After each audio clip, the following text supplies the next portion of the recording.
আর কি লাল গো, এটা টুকটুকে লাল না, এটা রংটা আসেনি, দেখুন সাদা একটা ভাব আসছে, কালার এই ফুলটা যখন পুরোপুরি ফুটে যাবে, এটা কুঁড়ি অবস্থায় তো প্রায়, এটা কিন্তু পিঙ্ক কালারের ফুল হবে, এই সাদা ভাবটা আসতে শুরু করেছে। আচ্ছা আচ্ছা, সাইডগুলো মানে সাদা একটা ভাব চলে আসবে, গ্রেনিটো রং এটা। এটাই ডিউক, ডিউকও তো ভালো। হ্যাঁ, ডিউক দারুণ ফুল, খুব সুন্দর। সেন্ট আছে? হ্যাঁ দেখুন, দেখুন, হ্যাঁ সেন্ট আছে। মানে বেশিরভাগ প্লুমেরিয়াতেই হালকা হলেও একটু গন্ধ থাকে। হ্যাঁ আছে, দুই একটা প্লুমেরিয়া আছে যে একবারেই গন্ধ নেই। প্লুমেরিয়া গাছে যে ফুল, সেটা বলে যে দেব দেবতাদেরও খুব প্রিয়, তাই বলা হয় একদম। এটা আছে আমরা J105, এইটা হচ্ছে মুনলাইট, অতিরিক্ত গরমের জন্য কালার ফেড হয়েছে। এও কি সুগন্ধি? মুনলাইটে হালকা সেন্ট আছে, হালকা সেন্ট আছে। এটাও তো খুব সুন্দর ফুল। হ্যাঁ, এটা তোমার আরেকটা জায়গায় যে মাদার সেখানে। হ্যাঁ দারুণ। কি নামটা বললে? বললে? টবে আছে, এটা টবে আছে? হ্যাঁ হ্যাঁ। কি নাম? এগুলো মাটিতে লাগানো হবে, থনথুই চক। দারুণ সুন্দর। সেন্ট আছে ফুলটা? হালকা সেন্ট, এটা সেরকম সেন্ট নেই। ওইটা আছে জিনা রেডি, বড় পাতাটা। নমস্কার আইত। নমস্কার। আগের বারে যখন আমি ভিডিও করেছি তখন তুমি বলেছিলে নতুন নতুন গাছ, বিশেষ করে প্লুমেরিয়া। হ্যাঁ, প্লুমেরিয়ার প্রচুর চাহিদা, অথচ বিভিন্ন জায়গায় মানুষ খুঁজে বেড়ান, পান না। থাই ভ্যারাইটি বা যেগুলো ডোয়ার্ফ ভ্যারাইটির মধ্যে হয়, সেই সব ভ্যারাইটিগুলো মোটামুটি এবার কালেকশন করেছি। আরও মোটামুটি এক সপ্তাহ পর কি 10 দিনের মধ্যে দিয়ে দিতে পারবো। বসানো হয়েছে, রিপোর্ট করেছি, দেখাচ্ছি সেই সব গাছগুলি। আর কি সুন্দর গাছগুলো। হ্যাঁ, গাছগুলো নতুন করে পাতা ছাড়া শুরু করছে। সামনে যে ভ্যারাইটি দেখছেন ওটা হচ্ছে অনন্যাময়ী, এই যে এই কালারিংটা। হ্যাঁ হ্যাঁ। তারপরেই আছে আপনার হচ্ছে রুয়াংসিরি চক, এটা খুব ভালো ফুল। হ্যাঁ খুব সুন্দর ফুল। তারপর আছে ক্ল্যাট টিম, এগুলো প্রত্যেকটাই ভালো। হ্যাঁ। তারপরে আছে আপনার থংথই চক, এও খুব ভালো ফুল। আমরা এখনো প্রাইস লিস্ট তৈরি করা হয়নি, নাহলে আজকে আমি দাম বলে দিতাম। মুনলাইট যেটা হলুদ রঙের ফুল হয়, আপনি জানেন। মুনলাইটও ভালো। হ্যাঁ। তারপরে J105। সব থেকে বড় কথা গাছগুলো এসেছে যেখান থেকে, খুব সুন্দর গাছ। রেইনবো স্টারবাস্ট আছে, মায়া আছে, তারপরে আপনার সিয়াম গ্লোরি আছে। মানে তুমি বাছাই ভ্যারাইটি এনেছো? একদম ভালো ভালো ভ্যারাইটি আছে, প্রত্যেকটা 20টা মতন ভ্যারাইটি আছে এখন। মেটালিকা আছে আমার কাছে, আরও মাদারের আরও ভ্যারাইটি আছে, সেগুলো থেকে আমি চারা করতে পারিনি এখনো। এটা যেমন ডিউক। ডিউকটার সম্পর্কে একটু বলো। ডিউক হচ্ছে বাই কালারের ফুল। আমি প্রত্যেকটা, আমার কাছে ক্যাটলগ আছে, এখনো রেডি করা হয়নি। কয়েকটা ছবি তুমি দেখাও, মানুষেরা দেখতে পাবেন।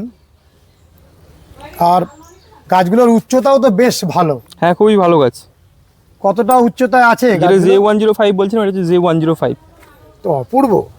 আর এটা হচ্ছে ডিউক। দারুণ দারুণ, খুব সুন্দর।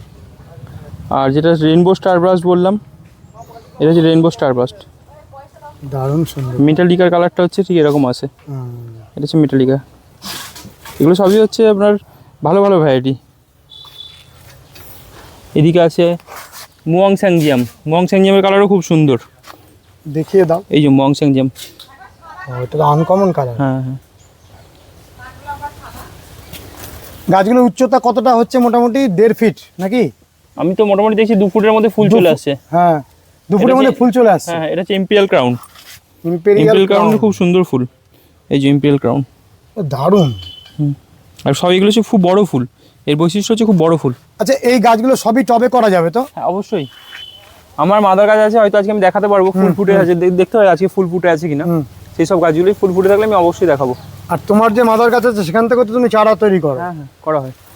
এবং প্রতি বছর তোমার এই প্লুমেরিয়ার একটা ভালো কালেকশন। মাদার গাছ আছে ধরুন, প্রত্যেকটা ভ্যারাইটি 2টো করে আছে, সেখান থেকে বছরে খুব বেশি তো ডাল পাওয়া যায় না, সেই জায়গায় সেই জন্য আমাকে বাইরে থেকে আবার ইম্পোর্ট করাতে হয়, আনাতে হয় বাইরে থেকে আবার। প্লুমেরিয়া কখনোই প্রচুর ডাল দেয় না। একদমই না, একটা গাছ থেকে গোলাপ বা জবার মতন অত বেশি ডাল পাওয়া যায় না। না, হাজার হাজার চারা করার কোনো উপায় নেই। এখানে বিভিন্ন রকম ভ্যারাইটিগুলোর মধ্যে এখানে একটা ভ্যারাইটি আছে, খুব ভালো ভ্যারাইটি, ফেটনামেক, খুব ভালো ভ্যারাইটি। ফেটনামেক? হ্যাঁ, ওর ফুলের ছবিটা আমার কাছে নেই হয়তো। ফেটনামেক খুব ভালো ভ্যারাইটি। এটা হচ্ছে ফেটনামেক, দারুণ, খুব সুন্দর ফুল। এটা লাকি পিঙ্ক, লাকি পিঙ্কের কালার দারুণ কালার, এই যে লাকি পিঙ্ক। লাকি পিঙ্ক যে এর মধ্যে কোনটায় সেন্ট আছে কোনটায় নেই সেটা সম্পর্কে তোমার লাকি পিঙ্কে খুব ভালো সেন্ট আছে। লাকি পিঙ্কে? হ্যাঁ, মুয়াংস্যাংয়ে সেন্ট কম, মুনলাইটে ভালো সেন্ট আছে। আর একটা ভ্যারাইটি খুব কমন ভ্যারাইটি ছিল বলে আমি এ করি, আমেরিকান সেন্টেড বলে একটা যেটা ভ্যারাইটি আছে, ফুলটা কতটা আমাদের এখানে সিঙ্গাপুরি ডোয়ার্ফ ভ্যারাইটি যেটা ছিল ওটার মতন দেখতে বলে আমি ওটা আর করি না। ওটাও খুব ভালো সেন্ট ছিল। এটা ফুটরক্সা, ফুটরক্সা খুব বাই কালারের ফুল, কালার চেঞ্জ হয়। ফুটরক্সাও খুব ভালো, ফুটরক্সা ফুলের কালার চেঞ্জ হয় এইরকম। ফুটরক্সা। এটা হচ্ছে জিনারেড, জিনারেডের গ্রাফটেড গাছ।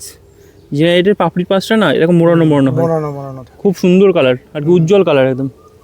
জিনারেড গ্রেনিরো রঙের পাতাগুলো কেমন বেরোচ্ছে দেখুন, পাতাগুলি দেখতে কত সুন্দর। কিরকম একটু মোটা ধরনের গ্রেনিরো রং, গ্রেনিরো রং খুব ভালো ফুল। দেখাও তো ফুলটা। এই যে গ্রেনিরো রং, পিঙ্কের সঙ্গে সাদার বাই করা যাবে। হ্যাঁ টবে খুব ভালো হয়, বেশ মোটা মোটা ডালগুলো। হ্যাঁ এটা হচ্ছে সোম কালাচিন, এটা তো খুব নাম করা। সোম কালাচিনও খুব ভালো ফুল। এই যে সোম কালাচিন অরেঞ্জ টাইপের ফুল হয়। আচ্ছা এই অবস্থায় যদি কেউ নিতে চান তুমি দেবে তো? দেবো, তবে সবাইকেই বলি কয়েকদিন রেখে করতে বা 10 দিন পর আমার থেকে নিতে, তাহলে অন্তত শেকড়টা ভালোভাবে ছেড়ে যাবে। আর এখন নিয়ে গেলে এরকমই রেখে দিতে হবে। আর যেহেতু নতুন পাতা বেরোচ্ছে ওই জন্য এই সময়টা নিয়ে যাওয়া একটু রিস্কি, ওই জন্য আমি এই সময়টা দিচ্ছি না। আচ্ছা আমাদের ভিডিও দেখে যারা আকৃষ্ট হবেন তোমার কাছ থেকে এই প্লুমেরিয়া নেওয়ার জন্য, তারা যদি এই মুহূর্তে মাটিটা বানিয়ে নিতে চান তাহলে কিভাবে বানাবেন মাটিটা? আমরা তো প্লুমেরিয়ার মাটি যেটা করি, মাটি দিই, ভার্মি কম্পোস্ট, বালি, সুপার ফসফেট অবশ্যই, আর জৈব সুপার ফসফেটেতে বলবো বন্ডাস অবশ্যই ব্যবহার করতে, যদি মাটিতে আগে থেকে তৈরি করে রাখা যায়, মানে মাটির সঙ্গে ভার্মি কম্পোস্ট, বন্ডাস, বালি এটা দিয়ে একটা মিক্স করে অল্প একটু ট্রাইকোডার্মা ভিডি দিলে ভালো হয়, কারণ এই সামনে বর্ষা আসছে, যারা ফাঁকা জায়গায় রাখবে তাদের যাতে ফাঙ্গাস না লাগে সেটার জন্য ট্রাইকোডার্মা ভিডি খুব ভালো কাজ করে। এটা এই মাটিটা তৈরি করে একটু জলে ছিটে দিয়ে কিছুটা আর কি মুরকি মাখা টাইপের করে যেটাকে বলে আর কি, ওরকম মাখা মাখা করে রেখে সেটা একটুখানি বস্তা বা কোনো প্লাস্টিকের ভেতরে রেখে কিছুদিন পচিয়ে নিয়ে মোটামুটি মাসখানেক, তারপরে যদি গাছটাকে রিপোর্ট করা যায় তারপরে ভালো হবে। কারণ আমরা যে প্যাকেটে দিচ্ছি সেই প্যাকেটে তো গাছ এখন দীর্ঘদিন এইভাবেই থাকতে পারবে, কারণ প্রায় 6 ইঞ্চি গ্রো ব্যাগে আছে এটা। আর কাঠচাপা নিয়ে গিয়েই কি অনেকেই করে 12 ইঞ্চি 14 ইঞ্চি টবে করে দেয়, ওটা কিন্তু করলে ফুল আসতে অনেক দেরি হবে। এখন নিয়ে গিয়ে এই গাছটাকে 8 ইঞ্চি টবে করলে খুব ভালো হবে। তারপরে 8 ইঞ্চি টবে যখন থাকতে পারবে না পরের বছর, তখন সেই 12 ইঞ্চি টব বা 14 ইঞ্চি টবে দিতে হবে। আর ফসফেট অবশ্যই ব্যবহার করবেন, ফসফেট না ব্যবহার করলে লাভিং প্ল্যান্ট, হ্যাঁ অবশ্যই ফসফেট না ব্যবহার করলে কিন্তু ফুল আসতে চাইবে না। আর কাঠচাপা আমি যেটা শুনেছি রুট বাউন্ড বা পট বাউন্ডটা খুব পছন্দ করে। অবশ্যই ওকে দ্রুত অনেক বড় এমনি উপরে দেখবেন শেকড় উঠে চলে আসে। হ্যাঁ হ্যাঁ, ওকে দ্রুত যদি বড় জায়গায় দিয়ে দেওয়া হয় তাহলে আর ফুল আসতে চাইবে না, ফুল আসতে চাইবে না। তাহলে আমরা প্রথম থেকে যদি দেখি, হ্যাঁ টোটাল 20টা ভ্যারাইটি আমরা দেখতে পাচ্ছি। টোটাল 20টা ভ্যারাইটি আছে এখন। তাহলে 20টা ভ্যারাইটি তুমি আমাদের পরপর চ্যানেলে না কিছু বাদ? না মাঝখানে অনেক কিছু তো বাদ গেল, যেমন এই একটা ভেরিকেটেড, এটা কি আমরা আলাদা ভেরিকেটেড? এটা মায়া। এটা মায়া, হ্যাঁ। এই মায়া ভেরিকেটেডটার মধ্যে ফুলটা কেমন হবে? পিঙ্ক কালারের ফুল, এই যে দেখিয়ে দিচ্ছি। আচ্ছা অনেকগুলো ভেরিকেটেড ভ্যারাইটি আছে যার মধ্যে, এটা মায়া। অনেক ভেরিকেটেড ভ্যারাইটি আছে যার মধ্যে। ও এটা ফুল আসতে একটু টাইম লাগে, ফুল আসতে যায় না এটা, কিন্তু এর পাতার ভেরিকেশনটা খুব সুন্দর, কিন্তু লালচের উপর। যেটা বলা হয় যে ভেরিকেটেড প্লুমেরিয়াগুলোতে ফুলটা একটু কম আসে। হ্যাঁ হ্যাঁ, মানে ওটা মূলত পাতার শোভার জন্যই বেশি করা। মায়াতে কিন্তু আমার এখানে ফুল হয়েছিল 8 ইঞ্চি হবে, খুব সুন্দর ফুল হয়, লাইট পিঙ্ক কালারের। কিছু ভেরিকেটেডের মধ্যে ফুল হয়, হ্যাঁ, আর কিছু ভেরিকেটেড আছে শুধুমাত্র পাতার জন্যই করা হয়। আইট, হ্যাঁ এটা তোমার মাদার। হ্যাঁ ওখানে যে গাছগুলো দেখছিলাম তারই কিছু কিছু ভ্যারাইটি এখানে কিছু আছে, যেমন এটা হচ্ছে গ্রেনিরো রং। আচ্ছা দেখার আগে তুমি বলো, দর্শক বন্ধুরা এই মুহূর্তেই চাইবেন যে প্লুমেরিয়ার চারা সংগ্রহ করতে, তা তুমি বলো তোমার এখানে আসার পথ নির্দেশ আর ফোন নাম্বার। যদি কেউ ব্যান্ডেল স্টেশন থেকে আসতে চায়, ব্যান্ডেল স্টেশন থেকে অটো বা টোটোতে করোলা মোড় আসতে হবে। করোলা মোড় থেকে একটু ভেতরে করোলা কালীবাড়ির কাছে আমাদের নার্সারি, কিশোরলাই নার্সারি। আর কেউ যদি দিল্লি রোড থেকে আসছে বাই রোড, তাহলে আপনার দিল্লি রোড থেকে যে রাস্তাটা ব্যান্ডেল স্টেশনের দিকে আসছে সেই রাস্তায় আসতে হবে। একইভাবে করোলা মোড় থেকে ডান দিকে একটু ভেতরে আসতে হবে, করোলা কালীবাড়ির কাছে কিশোরলাই নার্সারি। আর আমার নাম্বার হচ্ছে 8013490564, বাবার নাম্বার হচ্ছে 9836566352। আমাকে যে ফোন করলেই হবে, একটু সন্ধ্যের পরে ফোন করলে সুবিধা হয়। আর তোমাদের বাগানটা দুপুরবেলা কিছুটা সময় বন্ধ থাকে? এই গরমের জন্য এখন বন্ধ থাকছে, বাকি নাহলে খোলাই থাকে সকাল 8টা থেকে একদম সন্ধ্যে অবধি। এই গরমের জন্য এখন 8টা থেকে 2টো অবধি খোলা থাকে, বিকেলে আবার 4টা থেকে সন্ধ্যা পর্যন্ত খোলা থাকে। আর এমনি যে তোমাদের একটা সময় বন্ধ থাকতো সেটা উঠেই দিয়ে? না এখন আর বন্ধ থাকে না, মানে এই গরমটার জন্য একটু বন্ধ থাকছে, তারপর থেকে আবার ন্যাচারালি একদম 8টা সারাদিনই খোলা থাকে। তো এই যে একটা লাল ফুল ফুটেছে, তুমি বলছিলে যে অনেক ফুল হয়েছিল এখানে। হ্যাঁ এই কুঁড়ি আসছে, দেখুন গাছগুলো কেমন, এই কুঁড়িটা দেখলে কুঁড়ি আসছে, ফুল হয়ে গেছে কিন্তু একবার গাছগুলোই।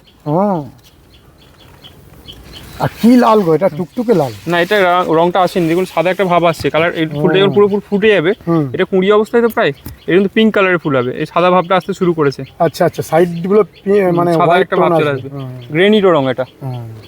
নামটা কি বললে? গ্রেনিটো রং। আচ্ছা, ওইখানে একটা ফুটে আছে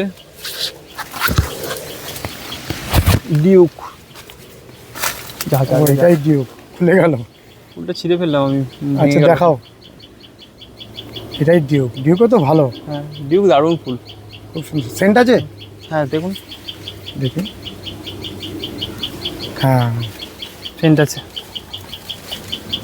মানে বেশিরভাগ প্লুমেরিয়াতেই হালকা হলেও একটু গন্ধ থাকে। হ্যাঁ আছে, দু একটা প্লুমেরিয়া আছে যে একবারেই গন্ধ নেই। প্লুমেরিয়া গাছে যে ফুল, সেটা বলে যে দেব দেবতাদেরও খুব প্রিয়, তাই বলা হয় একদম। এটা আছে আমরা J105, ওই কুড়ি আসছে। মানে এই গাছটাকেই তো কাঠ চাপা বলে। হ্যাঁ, কাঠ চাপা, যেটা কাঠ চম্পা, কাঠ কাঠ চাপা, চাপা, আবার অনেকে কাঠ টগরও বলে। একদম। এইটা হচ্ছে মুনলাইট, অতিরিক্ত গরমের জন্য কালার ফেড হয়েছে। এও কি সুগন্ধি? মুনলাইটে হালকা সেন্ট আছে, হালকা সেন্ট আছে, খুব পবিত্র ফুলটা। তবে আমি কাঠচাপা দেখি যে খুব যে রোদ, রোদ তো অবশ্যই দরকার, অল্প একটু ছাওয়া পড়লে যে খুব একটা অসুবিধা হবে তা না, নয় কিন্তু, খুব একটা অসুবিধা হয় না। হ্যাঁ, এখানে যেমন থাই সিড বলে একটা, যে তার কি থাইল্যান্ডের ভ্যারাইটি একটা সিড দিয়ে আমি করেছিলাম, ওই জন্য এটা। ও তাই লিখে রেখেছো, হ্যাঁ, তাই হ্যাঁ, সে। হ্যাঁ। তাহলে টোটাল তোমার কালেকশনে মানে এই মুহূর্তে 20টা এসেছে, আর এটা বিক্রির মতন জায়গায় এসছে, আরো কিছু ভ্যারাইটি অ্যাড করার কথা চিন্তা ভাবনা চলছে, দেখা যাক কি হয়। এমনি মাদার টাদার নিয়ে সব কিছু ধরলে প্রায় 50টার উপর ভ্যারাইটি আছে। আর তুমি সবসময় গাছ দেখানোর সময় দাম বলে দাও। আজকে এবারে আমি দামের লিস্টটা এখনো করতে পারিনি, করে যতটা সম্ভব তাড়াতাড়ি পাঠিয়ে দেবো। তুমি একটা ধারণা দাও মোটামুটি কিরকম হতে পারে। ব্ল্যাক টাইগার বলে যেটা বিক্রি করে, ব্ল্যাক টাইগার তো ওটা ঠিক নয়, ওটা নামটা লাল রঙের ফুল, যেটা ডিপ রেড, যেটা একদম ভেলভেট রেড, ওটা 100 টাকা থেকে শুরু আছে দাম। মোটামুটি আপনার 100 আছে, 200 থাকবে, কিছু 250 থাকবে, 300 350 থাকবে, এরকমভাবে। খুব বেশি দামের বললে মোটামুটি 700 750, বা খুব বেশি 800 টাকা হয়তো থাকতে পারে। 800-র উপরে আর যাবে না, আশা করি নয়। এমন এমন প্লুমেরিয়ার গাছ আমরা দেখছি যে অনেক অনেক দাম, মানে 15,000 20,000 সেরকম তো না, ব্যাপার সেই নেই। ভ্যারাইটিগুলোটা না, সেই ভ্যারাইটিগুলো ওইরকম টাইপেরই ভ্যারাইটি, হ্যাঁ, ওই ভ্যারাইটিগুলো এখন নেই আমার কাছে। তোমার কাছে নেই, তোমার কাছে হাইয়েস্ট 800 টাকা। হ্যাঁ, তা সাধারণ মানুষের ক্রয় ক্ষমতার মধ্যেই আছে। অবশ্যই আমি চেষ্টা করি এটাই সবসময়, যে কালারগুলো করে যেন সবাই এটা নিতে পারে। ভালো, খুব ভালো। এটাও তো খুব সুন্দর ফুল। হ্যাঁ, এটা তোমার আরেকটা জায়গায় যে মাদার, সেখানে। হ্যাঁ, দারুণ। কি নামটা এগুলো কিন্তু বললে? টবে আছে। এটা টবে আছে? হ্যাঁ, হ্যাঁ। কি নাম এগুলো বললে? মাটিতে লাগানো হবে, থনথুই চক। দারুণ সুন্দর। সেন্ট আছে ফুলটা? হালকা সেন্ট, হালকা এটা সেরকম scent সেন্ট নেই। ওইটা আছে জিনা রেডি, বড় পাতাটা। মানে বড় বড় টবে যদি ছাদের মধ্যে করে রাখা যায়, খুবই ভালো হয়। অসাধারণ হবে। হ্যাঁ, হ্যাঁ, বিনা পরিচর্যার গাছ কিছুটা বলা যায়। প্রায় পোকামাকড় লাগে না বললেই এতে চলে। পোকামাকড় লাগার সেরকম সম্ভাবনা থাকে না। আরো একটা ভালো দিক দেখলাম যে দুদিন যদি জল নাও পড়ে না পড়ে কিচ্ছু অসুবিধা নেই। না, অন্যান্য গাছে যেমন পাতা টাতা জ্বলে গিয়ে একদম, সেটা ব্যাপার নেই। তবে একটু পরিচর্যা করলে ভালো হয়। হ্যাঁ, পরিচর্যা করলে চকচকে পাতাটা থাকে একদম, কিন্তু মরে যাবে না। না না, মানে এরকমও শুনেছি যে যদি 7-10 দিনও জল না পড়ে, না পড়লে ঠিক থাকে, গাছটা ঠিক থাকবে। খুব রুক্ষ জায়গাতে হয়ে যায় গাছটা। বেসিক্যালি এটা সাকুলেন্ট যে প্রজাতি, যেগুলো আপনার ভেতরে জল সঞ্চয় করে রাখতে পারে, সেরকম টাইপের গাছ। তাহলে বলো কতদিন পরে মানুষ আসবেন? মোটামুটি 1 সপ্তাহ থেকে 10 দিনের মধ্যে রেডি হয়ে যাবে আশা করি। 10 দিনের মধ্যে। আর এই মুহূর্তে যদি আসেন তাও দিতে পারবো, তবে আমি বলবো না নেওয়াই ভালো এখন। আর একটা কথা বলো যে এই গাছগুলোকে কি তুমি অনলাইনে পাঠাতে পারবে? হ্যাঁ, এগুলো অনলাইনে পাঠাতে পারবো, তবে এই মুহূর্তে নয়, আরো কিছুদিন পরে, দিন ওই 10-15 দিন পরে অনলাইনে দিতে পারবে। হ্যাঁ, হ্যাঁ, কারণ রুটটা এইসবে বসানো হয়েছে, রুট কেটে তো বসানো হয়, নতুন কারণ রুট না। তোমার কাছে তো অনলাইনে মানুষ অনেক গাছ পেয়েছেন। হ্যাঁ, হ্যাঁ। তবে এই গরম, আমি বলবো এই যে গরম চলছে, এই গরমটা পরে একটু কমে গেলে তারপরে নেওয়াই ভালো, কারণ অনেক রিপোর্ট আসছে আমি দেখছি, বিশেষ করে গরমের জন্যই। মানে কুরিয়ারে যেতে যেতেই অনেক পাতা টাতা নষ্ট হয়ে এবার যাচ্ছে। ধরুন কিছু কিছু ব্যাপারে যারা কুরিয়ার সার্ভিস করে তাদেরও কিছু ডিলের জন্য অনেক দেরি হচ্ছে, যে জায়গায় 2 দিন চলে যায় গাছটা, সেই জায়গায় দেখেছি 4-5 দিন লাগিয়ে দিচ্ছে। সে জায়গায় হয়তো ওয়েদারটা ঠিক থাকলে কোনো অসুবিধা হয় না, কিন্তু এই গরমের জন্য গন্ডগোলটা হয়। বন্ধুরা, যে ফুলটি বা যে গাছটি দেব দেবতাদেরও প্রিয়, সেই গাছটি ধীরে ধীরে আমাদের পশ্চিমবঙ্গবাসী তথা বাংলাভাষী মানুষদের মধ্যেও অনেক অনেক পরিমাণে জনপ্রিয় হতে চলেছে। আপনারাও এখন থেকে সংগ্রহ করা শুরু করুন এবং একটা সময় আমরা এই প্লুমেরিয়ার যে ভ্যারাইটিগুলো সেগুলো রাস্তার ধারে হতে দেখতাম, কিন্তু এই উন্নত প্রজাতির প্লুমেরিয়া আসার পরে প্রত্যেকটা বাড়ির ছাদে ধীরে ধীরে প্লুমেরিয়া বাড়ছে। কেমন লেগেছে ভিডিওটি জানাবেন, লাইক করবেন, শেয়ার করবেন, সাবস্ক্রাইব করবেন। ভালো থাকবেন বন্ধুরা, সুস্থ থাকবেন, ভগবান আপনাদের মঙ্গল করুন। নমস্কার।